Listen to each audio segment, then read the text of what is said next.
All right. Hola, me llamo Jeremiah Lee, and today I'm going to be talking about the state of the creator economy, some major changes in social media that have happened in the last year, and how I think Interledger's payment technology could be transformative economically for digital creators worldwide. I want to start by introducing you to Kjetil Krogstad from Norway. A few years ago, he made a short dance video while wearing a suit and drinking coffee in a forest, and he sent it to his friends and family. They loved it, and so he decided to post it to Instagram, and over 80,000 people watched it in the first few days. So he kept creating. And today, Kjetil brings me and over 500,000 other people 20 seconds of joy on a daily basis with his fun dancing and exploration of beautiful natural places all over the world. He primarily works as a kindergarten director, but now also earns a living spreading joy through dance online. This is what the creator economy looks like. And it also looks like people telling stories and having conversations on podcasts. People explaining airplane crashes on YouTube, people playing video games on Twitch, writing newsletters on Substack, creating comics on Patreon, programming open source software on GitHub, being sexy on OnlyFans, self-publishing books on Amazon, self-publishing music on Spotify, selling crafts, and teaching skills on Udemy. The creator economy is people earning money from their strengths and passions. So whatever you are interested in, there are other people who are interested in it too. And the internet has removed the barrier geographically for people to find each other and share that interest together. And it's growing. Signalfire reported that there are now more than 46 million part-time creators and more than 2 million full-time creators. Stripe, a US-based payments provider, aggregated data from 50 creator platforms that use it for payments. And in September, it reported that more than 1 million creators in over 100 countries had surpassed $25 billion US dollars in lifetime earnings. So how are these creators making money? Well, the answer depends primarily on what platform that a creator is using to reach their audience. Creators on YouTube primarily earn money from advertising revenue sharing programs. So commercials are shown before and during videos. And YouTube will pay creators about half of that ad revenue once they are popular enough to join its partner program. Instagram creators primarily earn money from paid posts. And so this is just like typical celebrity endorsements. So businesses will approach a creator with a product or service and then offer to pay the creator to post about it. Affiliate sales links are another form of revenue sharing that creators use.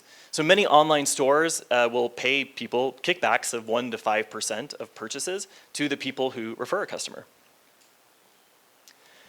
Access subscriptions, these are for creators who release work on an ongoing basis.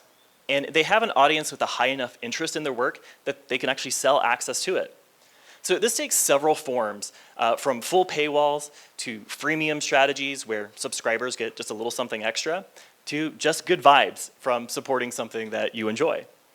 So some examples of this are Instagram subscribers, where you can super follow someone for subscriber-only posts, podcast fan clubs, and a badge to put on your user profile that just indicates that you're a supporter. And the last common monetization strategy is offering single purchases. So this can be like basic traditional retail, like books and courses and other items, but it can also be one-time tips. So there are services like Buy Me a Coffee, and coffee with a K, that make it easy for people to give creators a one-time thank you. So that's how creators today earn money.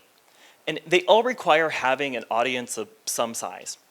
Some of those methods monetize an audience's attention, like with advertising, because advertising is one of the oldest monetization methods for media. But the new aspect in terms of the creator economy is that individuals can now build an audience for themselves that was just not possible before the internet. The other monetization methods enable the audience to support the creator themselves. And this is the real area of innovation, I think, for the creator economy. However, it's also been somewhat limited, in part because of where the creators can engage with their audiences. So the creator economy today is dependent upon these centralized social networks. YouTube, Instagram, and TikTok, they allow people to host their content for free, get discovered via their recommendation algorithms, and then facilitate some of these monetization methods. These social networks will launch the careers of many creators. But once a creator has built an audience, the social network then becomes a liability. Every single creator that I've interviewed knows someone who has had their account suspended or demonetized unjustly and had to start over. And appealing these auto-moderation decisions and reaching a human at YouTube or Meta, it's just basically impossible to do. And it's a scary reminder that creators are not in control here. But individual creators, they're not the only ones in this position. A year ago, Elon Musk bought Twitter. And one day he decided to ban journalists from the New York Times, Washington Post, CNN, and others for reporting on the carbon emissions of his private jet. It didn't matter if you had a Pulitzer Prize or millions of followers. The owner of the social network has all of the power. So the Washington Post started looking for alternatives after this. It really understood the value that journalism brought to Twitter. It had an audience of over 20 million Twitter users following them. And its content gave people a reason to use Twitter. But the value was just no longer being appreciated by Twitter's owner. Fortunately for the Washington Post, an alternate already existed. There was this group of nerdy idealists who had been working at the World Wide Web Consortium for nearly a decade. And they had figured out a way to make the web become a social network. So ActivityPub is a technology standard that turns any website into a social network profile that can be followed, liked, and commented upon. In my opinion, the web has always been the best platform for creators. It was designed for anyone to be able to share information easily, like literally academics when it started. And its decentralized design means that there's no billionaire that you can upset who can then arbitrarily ban your website. But until ActivityPub, the web as a technology platform, it had been missing the capabilities of social networks that, well, made them social. So some other software developers used that ActivityPub technology standard to create an open source clone of Twitter called Mastodon. So anyone can install the Mastodon software in a server and then invite people to create accounts on it. And once you join a Mastodon community server, you can interact with people on any other server. It's similar to how we can all send email to each other without having to all use Gmail. And there are now thousands of these independently managed community servers running Mastodon, with millions of people interacting with each other. And several of those people are Washington Post journalists who now tweet from Mastodon, a community server operated by someone that they trust. You can also go further than that. BBC, they decided to launch their own Mastodon server for its official accounts and for its journalists. And I love that this quote that they had in the announcement, saying that federated, which is the opposite of centralized, social networks are more aligned with its public purpose than the commercial networks. These media companies, they had operated their website for decades, and now they can finally operate their social media presences. The Mastodon software allows people to follow them with a Twitter-like app experience that's powered by the web instead of a single centralized service. So the social web allows people and organizations to fully own their online presences, their data, and their digital relationships. But this freedom of the social web also comes with a trade-off. Creators relying on that lovely revenue from centralized social networks' privacy-invading advertising business, they're going to need to find other monetization methods. But the good news is that creators on the social web can now also explore monetization methods, more of them, than what those centralized social networks ever allowed or provided. And for this group here, there's an opportunity to try another monetization method that has been pretty much ignored by centralized social networks up until now. So micropayments are a financial transaction of a very small amount. We're talking about hundreds or thousands of a base currency unit. And the big idea is that a lot of people paying a little bit, that amount will add up to something meaningful. The size of the payment should be so low that the money, people don't hesitate to pay it.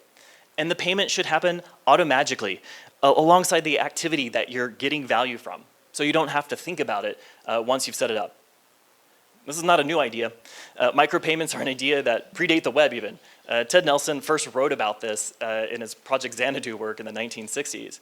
And the idea had a resurgence in the 1990s with some experimental work done at the W3C. And it's also had a few recent attempts by some individual companies like Flatter and Coil.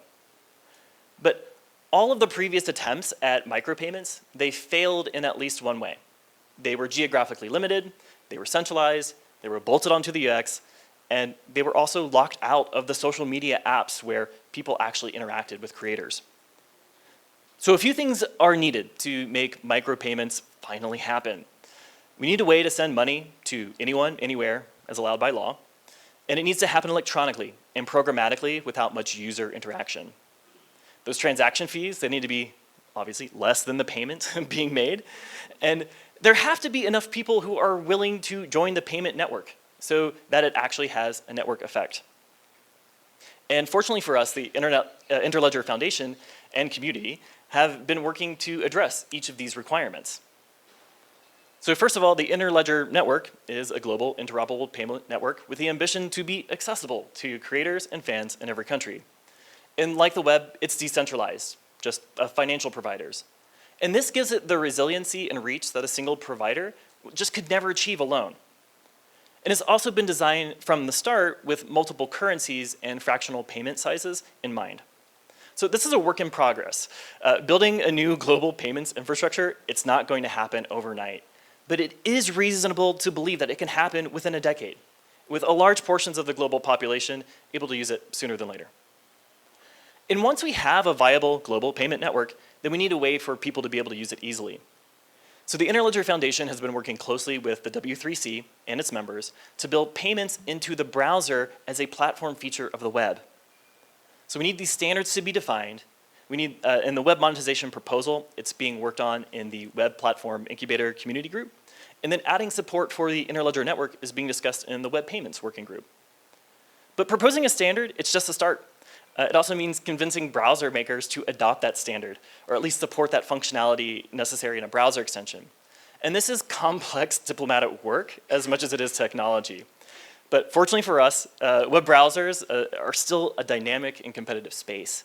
And the techniques, they can also, that will work in a browser can also work in native apps as well. So lastly, I believe that the era of centralized social networks is coming to an end. It is time for Twitter and Instagram to go the way of MySpace and Flickr.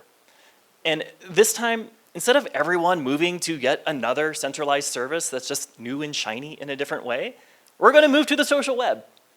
And even Meta's new competitor to Twitter, called Threads, is adopting ActivityPub standard to interoperate. Now, you shouldn't use it because Meta is terrible, but even they know that the future is not another centralized service. And individuals and small communities, they're going to reclaim the digital commons for themselves, for their mental health, for their privacy, for their freedom of expression, for their safety, and for their dignity as people, and not just ad viewers. Now, I've been fortunate to work for the last 6 months as an Interledger ambassador to figure out how to get the ActivityPub standard working and adopted by Mastodon and other social web apps. There is still so much more work to be done, but there is strong interest from the community in making this happen and also doing it correctly. So to recap, to make micropayments happen, we need a viable payment network, ratified technical standards, browser implementations, and the ability to use it where people engage with each other. And progress is being made on all of these things. And so now I want to end on a message of both evidence and hope. In the 2010s, the music industry revenue was in a freefall. Consumers had chosen piracy over purchasing music. And it wasn't like people hated musicians and wanted to steal their work. Fans loved the music. That's why they were downloading it illegally. There simply was this great mismatch between the cost, distribution model, and convenience that piracy offered compared to what the music industry was offering at that time. Now, you might not know this, but online music streaming services like Spotify single-handedly saved the music recording industry. A great product experience at a reasonable price turned millions of pirates into paying customers. Now, does that sound like a familiar challenge? People used to getting something free and then deciding to pay for it? So another way of saying this is that micropayments saved the music industry. The average price of a CD used to be about $18, but now all you can listen to music subscription services, they cost about half the price. And yet music industry revenue is higher than ever. So how is that possible? It's micropayments. Lots of people paying a little bit adds up. So about 70% of what you pay to Spotify is distributed to rights holders based on what you and everyone else listen to. And more people are now paying for music today than ever before. And this is creating new financial opportunities for musicians. In 2022, for the very first time, over 10,000 artists generated at least $100,000 in annual royalties from Spotify alone. And the number of artists earning at least $10,000 has more than doubled in the last 5 years. And these artists are now coming from over 100 different countries in the world, meaning that economic opportunity in music has increased globally. So this is what the success of micropayments will look like for digital creators. More people in more countries able to dedicate more of their time to creating independently, and more going from part-time to full-time creation to become top global earners. I want to change the primary revenue model of the web from invasive advertising to audience-supported creation. And this can be accomplished by building payments into the browser as a platform of the web, and by adding a social interaction layer onto a website to finally liberate creators from controlling, closed, and centralized social networks. I'm so grateful that I've gotten to work on this in my ambassadorship this year, and I hope that you'll consider contributing to any of these efforts that I've talked about today, because I totally believe that a better future is possible. Thank you so much.